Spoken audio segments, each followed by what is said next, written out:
Second Chances, Chapter 5. David had been as curious about Area 51 as every other American with any imagination. Now, at last, he was part of this extraordinary place. It is an important project that would one day make it possible for humanity to explore the universe. David entered the lab, entered his password, placed his left eye near the scanner, and was admitted. Inside the lab, David saw a great computer complex. He recognized the Cray supercomputers and the associated peripherals as the newest, state-of-the-art computing power available to government and industry. The door opened as David pondered what he saw, and Dr. Jeffrey Franklin, director of Project Deep Silence, walked in. "Well, my boy, how do you like our layout?" The doctor asked in a friendly, enthusiastic tone. "Well, doctor, I must say, I am impressed. This stuff is the best in the industry." But it is, and we are going to use every bit of computing power we have, and maybe more before we are through. Now, are you ready to begin your testing, my boy? The "my boy" irritated David. But he could put up with it as long as things were friendly. And so, he began his testing schedule. David took what seemed to be placement tests in electronic engineering, physics, astrophysics, higher mathematics, and chemistry. Each test was 8 hours long. He would test for 2 hours, break for a few minutes, test for another 2 hours, lunch, and more testing, break, and more testing. David was sure that he had bombed the tests. But then, Dr. Franklin briefed him on the results of the tests. "David, my boy, you did absolutely miserable on the tests. That's great." He was a little taken aback. "What do you mean that's great, doctor?" "This is what we are going to do, my boy. While you are in cryo sleep, we will be playing tapes of lectures on various subjects. We want to see if we can use the time your body is immobile to help you learn something new. We will also try to train you in all those martial arts you named. You know you can hear faster than a man can speak, so we will put you through a course approximately to a master's level in academics. Well, my boy, time for the doctors to go over you." The Air Force doctors poked and prodded him as no other doctor had ever done: X-rays, CAT scans, MRIs, echograms, and so on. The doctors put probes in every bodily opening he had. After 10 days of medical testing, the doctors pronounced him healthy as a horse. Which pleased Dr. Franklin no end. Before long, it was time for the first period of cryo sleep for David. Dr. Franklin told David they would try to train him in Taekwondo since the Air Force had an instructor assigned to Area 51. They would also try some elementary astrophysics. The test was, after all, only 2 days. "We will begin at 5 a.m. tomorrow, my boy. Are you ready? We are going to try some elementary astrophysics. The test is, after all, only 2 days." David smiled at the good doctor. "Does a bear sleep in the woods? I'm ready." 4 comes terribly early every morning. But for some reason, this morning, it was especially early. David fell off his bunk, rolled to a sitting position, and decided to shower before breakfast.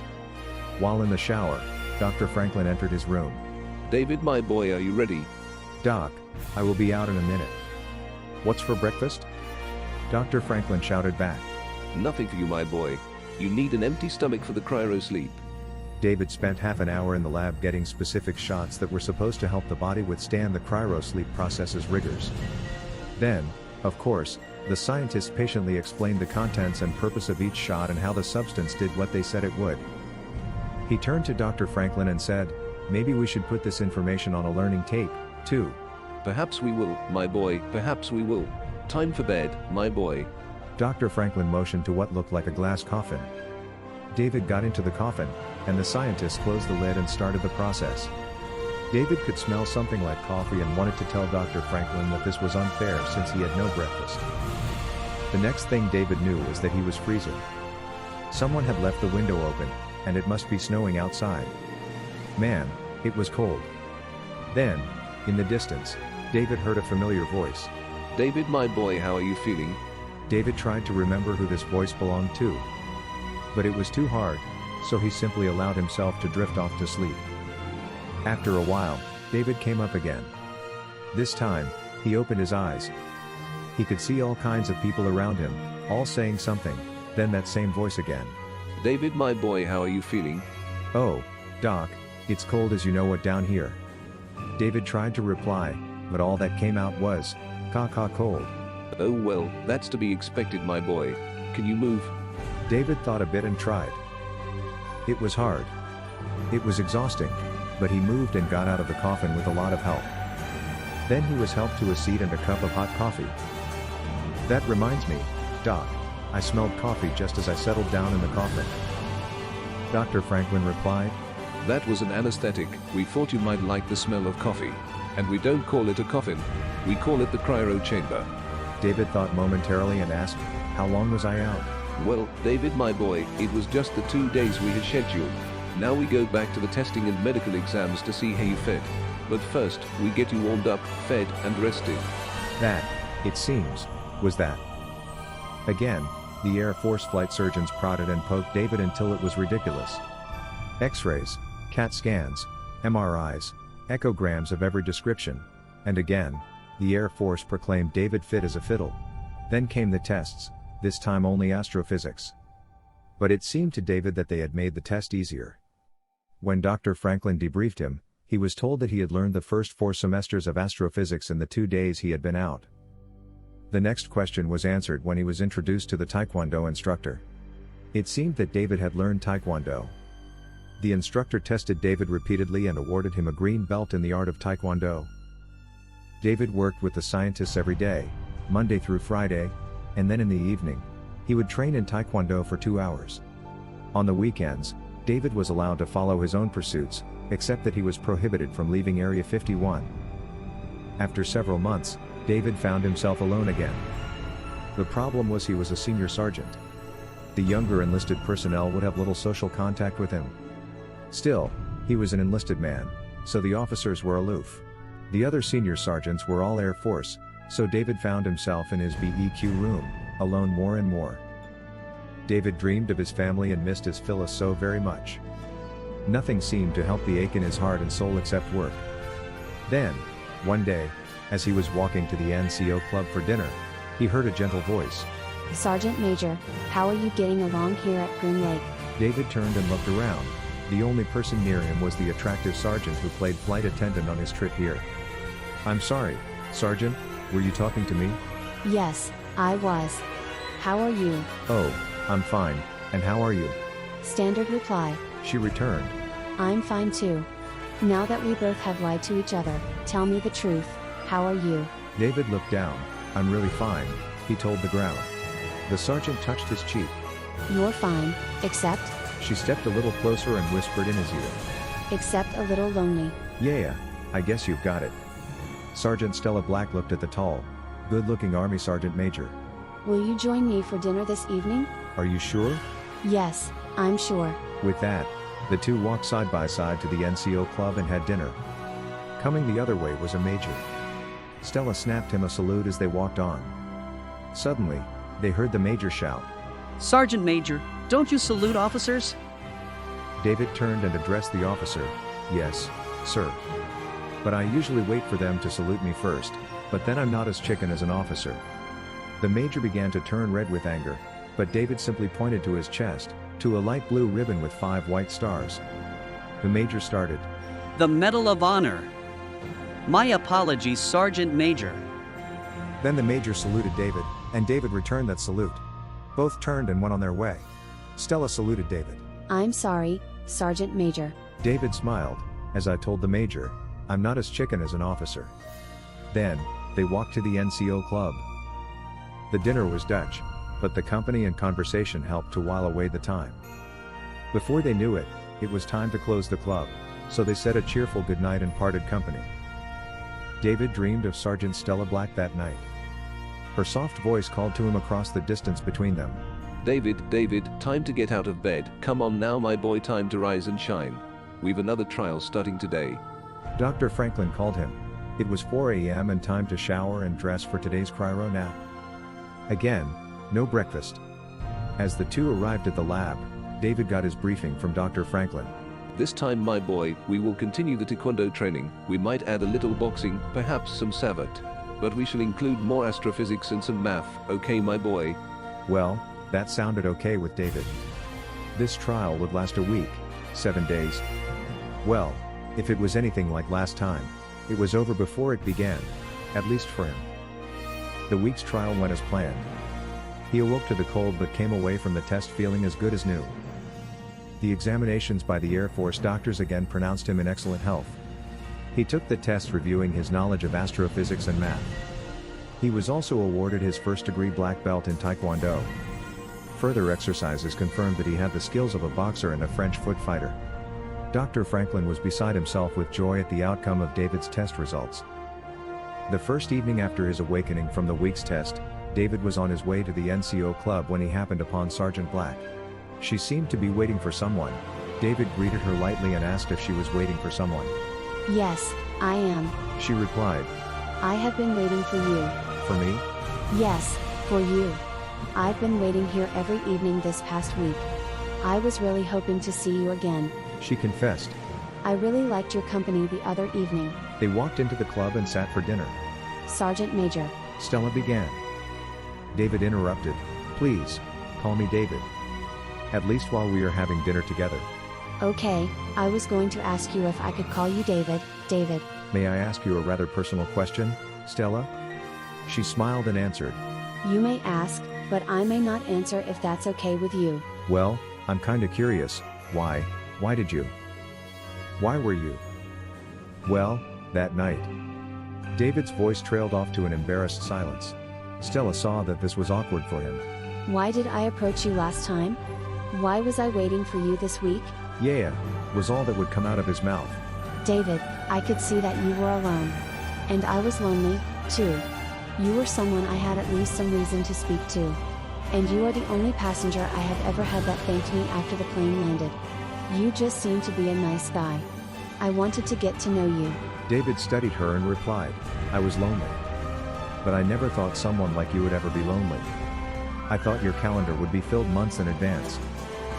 Stella looked at him seriously.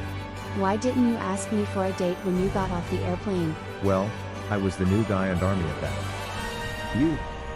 You have been here a while, and you're Air Force. You're lovely and nice and young. I am older, and I thought you might laugh at me. Like I said, I thought your calendar would be filled months in advance. Stella stuck her chin out and defiantly said. That's what every guy thinks. It's the plain Janes that get all the guys. They're not intimidating. That's why I decided to take matters into my own hands and take the initiative. I wanted to get to know you. I know it's not ladylike.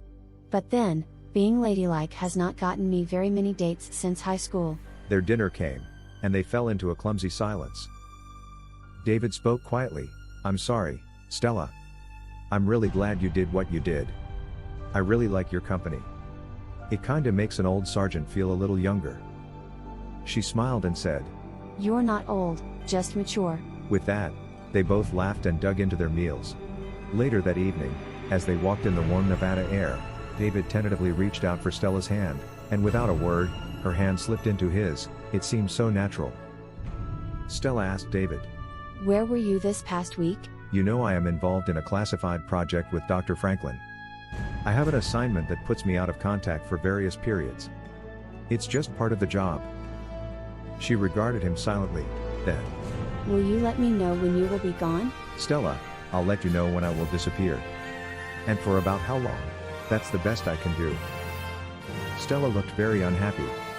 But she agreed that under the circumstances, it would have to do. Upon reaching her barracks, they turned and faced each other, holding hands like two teenagers. David bent slowly to kiss her. But she turned her head and gently said, Let's not spoil the evening. Sorry. Please forgive me. I'm very sorry. David's ears turned bright red, and he turned, good night. And straightening, he walked briskly away.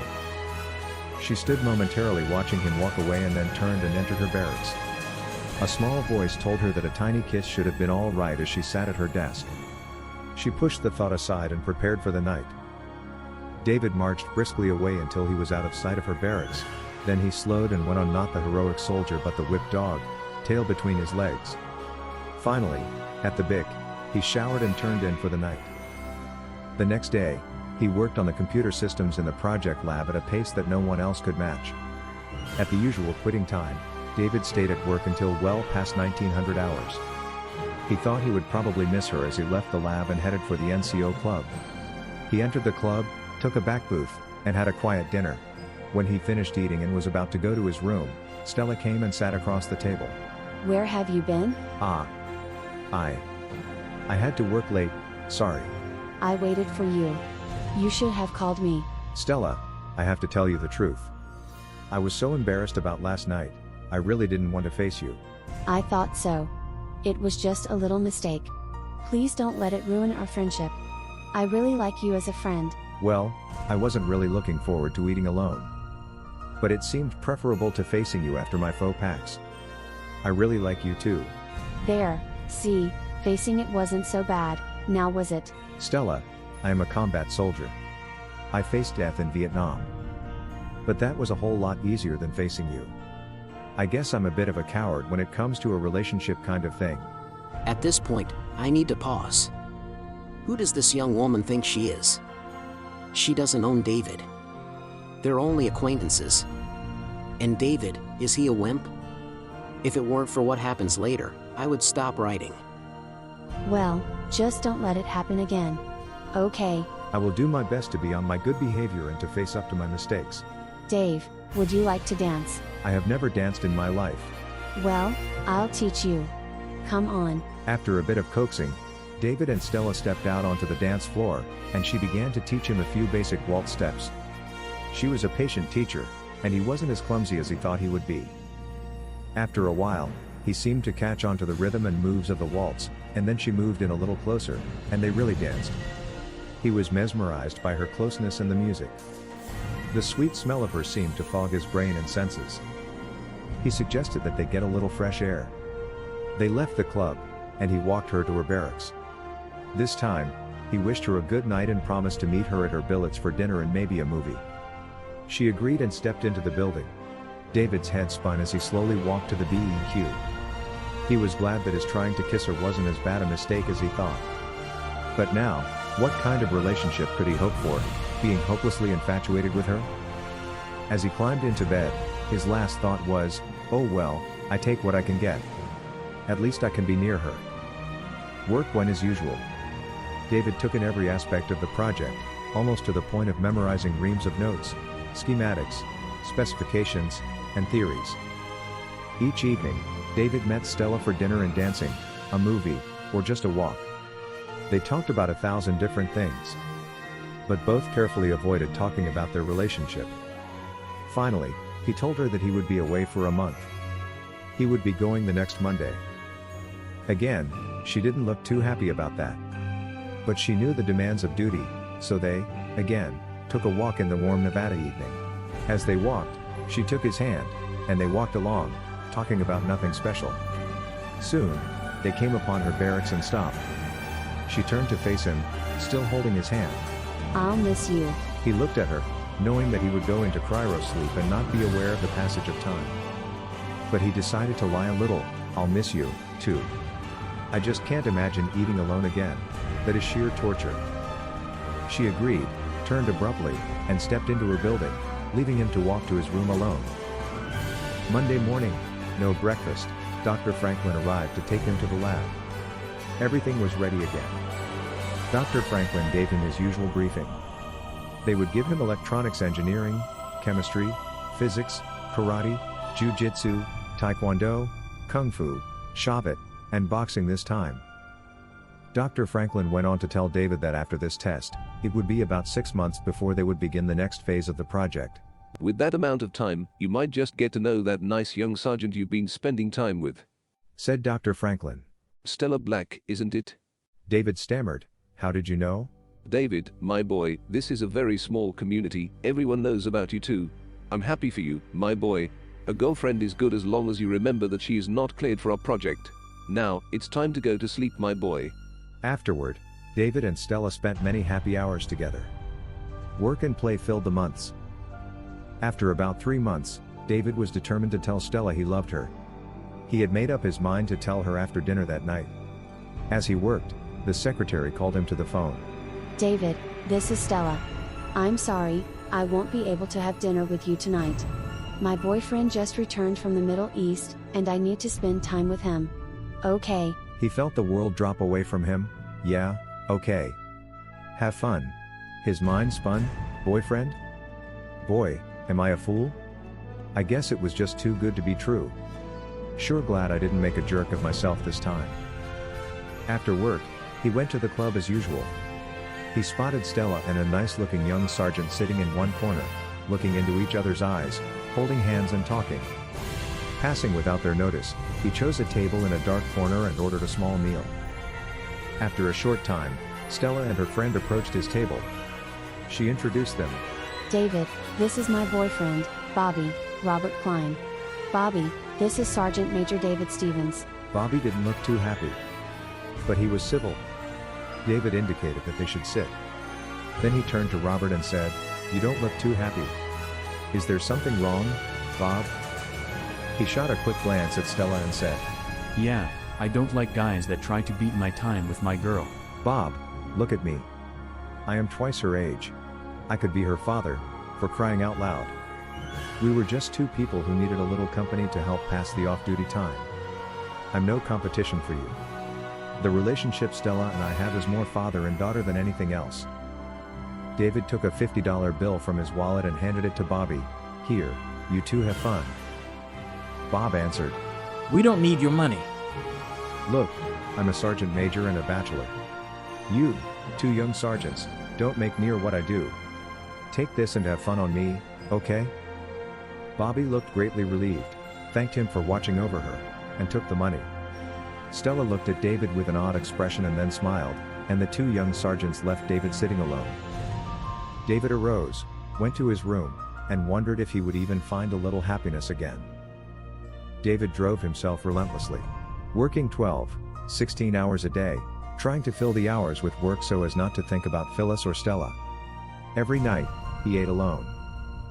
Quickly, efficiently, rarely tasting his food. He only ate to fuel his body. There was little to no enjoyment. Several weeks went by, crawling by at a snail's pace. He even began to avoid the places where he and Stella had once spent such happy hours together. He rarely ate in the NCO club, preferring the mess hall or BX snack bar. And he avoided the library, theater, swimming pool, skating rink, and the area near her barracks. The pain in his soul seemed to grow each day. He grew lonelier and lonelier. He had gone to the club one evening to have a late snack. About 200 hours or 2 a.m., he walked back to the BEQ. When he entered his room, it was not as dark as expected. Sitting in the chair at the desk was Stella, quietly weeping. He stepped around and put his hand on her shoulder. She started and looked up. "Oh David, I didn't know where to turn. Bobby and I have broken up. She stood, stepped closer, and put her head on his shoulder. Bobby told me that he had fallen in love with another girl while he was in the Middle East. I'm sorry. I wish I could do something for you." He said that he had not realized that he only came back to me out of a sense of loyalty. But, after being with me, he recognized it and thought it best to be honest with me. He had his arms around her and softly patted her back, being very uncomfortable because he really didn't know how to deal with a woman's tears. The room was filled with silence, broken only by her gentle sobs. He held her for nearly a half hour. As her crying slowed, he helped her sit again. She looked at him and wiped her eyes. "I'm sorry to do this to you. I just didn't know where to turn. You are my best friend, and I needed your strong arms." He just looked at her, not knowing what to say. Then, in a raspy voice, he said, "That's okay. What are friends for?" The next day was Saturday, so there was no need to go to bed anytime soon. They sat up and talked until it was growing light out. Finally, she said she thought she should get some sleep. David rose to walk her to her barracks. But as he helped her to her feet, she rose, stepped closer, and put her head on his shoulder again. "David, could we have breakfast together?" "Yeah, shall we go to the mess hall?" "No, let's go to the snack bar.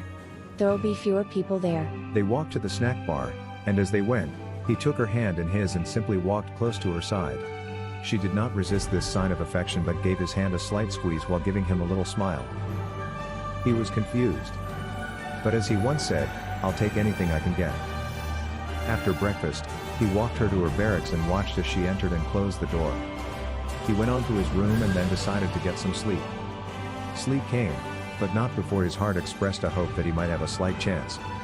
Then his mind told him, "Remember, you're an old man. You haven't a chance with her. With that comforting thought, he drifted off to a restless sleep. He awoke to someone knocking at his door. He scratched his head, yawned, and called, "Come in." When the door opened, there she was. She looked rested and well-groomed. I've come to take you to dinner. What time is it, anyway? It's 5:30. Oh, let me shower and change. I don't want to go anywhere in these clothes. Shall I wait for you out in the lobby? No. I'll take my pants in the bathroom. With that, he took his underwear and a pair of pants into the bathroom, took his shower, shaved, and did the things a man does in the morning. Finally, he dressed and realized that he had forgotten his shirt. Oh well, she'd seen him without a shirt before. She turned and looked at him when he stepped out of the bathroom. Her face had an odd expression as she moved around a chair and up close to him. He reached the dresser to get his shirt when she put her arms around him and her head on his chest. I've always liked hairy men, she said as she pressed her cheek to him. He was bewildered now. But he slid his arms around her and held her gently. She turned her face up and looked into his eyes. He knew better but slowly bent down and kissed her very gently. Oh, David, do that again. And he did. Stella, I will probably regret what I am going to say next, but I have to. I love you so very much. David, I realized after you left me at my barracks that I was only being loyal to Bobby. I just now understood that I have really fallen in love with you. Oh, the joy of discovery. They stood and held each other for a long time. Then, finally, David said, I think we had better get something to eat. I think you're right. He bent again and kissed her. Oh David, do that again. And he did. They sat the next Monday evening at the NCO club. He looked at her and said, Honey, in about a month, I will be away for almost a year. Will you wait for me? Stella regarded David for a long moment and replied, David darling, I'll wait as long as I must to be with you. Well then, David stood up and walked around the table to where she sat. Then, slowly knelt beside her chair, he took her hand and looked into her eyes. Stella, at the end of this next phase of the project, he pulled a small diamond ring from his pocket. Will you marry me? Tears welled up in her eyes. Oh yes, yes. I will gladly marry you. He slipped the ring on her finger. If you don't like this one, we'll go to the base exchange tomorrow and get one you like. She held up her hand and admired the ring. I love it, I love it. It is the most beautiful ring in the world. David dear, you have excellent taste. With that, the happy couple stood together and danced. The month went by fast. Again, it was 4 a.m., and David was getting ready for the day. Then, Dr. Franklin knocked at his door and stood. Well, David, my boy, are you ready? Just about. He was finishing getting his uniform on when another knock came at the door. David opened the door to let Stella into the room. She turned to Dr. Franklin and said, Dr. Franklin, may I have a few minutes, please? The doctor smiled and stepped to. 15 minutes, my boy. She put her arms around his neck and looked into his eyes. I promise I'll wait. But we're getting married as soon as you get back. Okay. You bet. And he kissed her. Oh David, do that again. And he did. As they stood, the 15 minutes flew by. Dr. Franklin knocked. My boy, it's time. He'll be right there. She smiled. I want to give you an incentive to come back to me as soon as possible. With that, she unbuttoned and opened her blouse. She was not wearing a bra. David caught his breath. You're so beautiful. I'll come back as soon as I can. I love you. She buttoned her blouse, and they walked out hand in hand and kissed and parted. Second Chances, Chapter 5.